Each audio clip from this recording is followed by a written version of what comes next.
আসসালামু আলাইকুম। এগুলো আমাদের কুরবানির ঈদের সময় গাফার সাহেব নিয়ে আসছিলেন স্টেক বানানোর জন্য। পরে আর স্টেক বানানো হয় নাই। এগুলো দিয়ে হয় না, নাই বাচ্চারা, করতে দাও নাই। তুমি করো নাই এতদিন।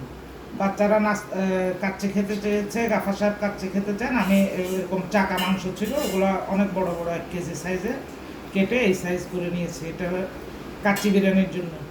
তো মাংসগুলো অনেক বড়, তাতে কিছু অসুবিধা নেই। আমি আস্ত খাসিরও কাচ্চি বানাতে পারি। সৌদি একটা ডিশ আছে, আমি এখানে হাফ হাফ লিটার তো না, এটা হাফ কেজি টক দই দিয়ে দিলাম। তারপর আমি অনেকখানি বেশ 2-2.5 কাপের মতো পেঁয়াজ বেরেস্তা করে রেখেছি, এটা দিলাম। আজকে যেটার জন্য দেখাচ্ছি, এটা হলো আমি ঘি ছাড়া বিরিয়ানি করি সবসময়, যেরকম ঘি ছাড়া বিরিয়ানি করে দেখাবো। এখানে আমি মাংস কতগুলো আমি মেপে দেখি নাই, আমি সব চোখের আন্দাজে দিচ্ছি। আপনারা শুধু দেখে নেন কী কী লাগে। কি দিচ্ছে এটা? এটা গুঁড়ামরিচ, শুকনা গুঁড়ামরিচ। আমরা একটু ঝাল বেশি খাই, একটু শুকনা গুঁড়ামরিচ দিলাম। আর এটা দিয়ে দিচ্ছি গরম মশলা, এখানে লং, এলাচ, দারচিনি, জয়ফল, জয়ত্রী, জিরা বাটা, মানে জিরা সহ একসাথে সব আমি ব্লেন্ড করে নিয়েছি, একসাথে দিয়ে দিলাম। তো আপনারা যদি করেন, গুনে গুনে তো বলা যাবে না, 2 কেজির আন্দাজে যদি নেন 8টা এলাচি দিলে হবে, এইভাবে আন্দাজ করে দিয়ে দিবেন। তারপর আমি জিরার গুঁড়া যেহেতু ব্লেন্ড করে দিয়েছি, এখানে আমি একটু ধনিয়ার গুঁড়া দিয়ে দিচ্ছি।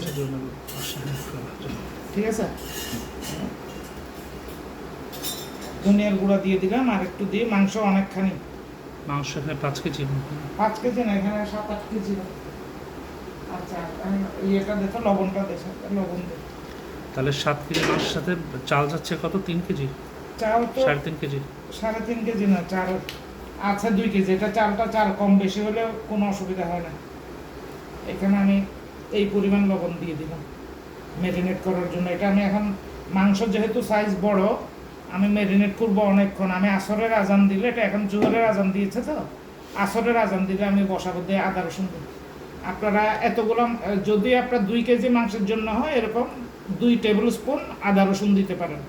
তো যেহেতু আমার মাংস বেশি, আমি আন্দাজে বলতে পারি আদা পোয়া, বা হ্যাঁ আদা পোয়া রসুন এইভাবে দিয়ে দেওয়া যায়। 100 গ্রাম বা আদা পোয়ারে কি বলে, 100 গ্রাম না, 200 গ্রাম, 175 গ্রাম আর কি। হ্যাঁ, আদা পোয়া রসুন সমানভাবে মিলায়ে ব্লেন্ড করে নিলে, এটা একটু ব্লেন্ড করার সময় পানি দেওয়া ছিল, এই জন্য মনে হবে আদা বেশি। আসলে আদা বেশি না, কাঁচামরিচ এখন দিব না। মেয়ের আর কিছু আছে? বন্ধ করে দেবো না, আর কিছু বন্ধ কর।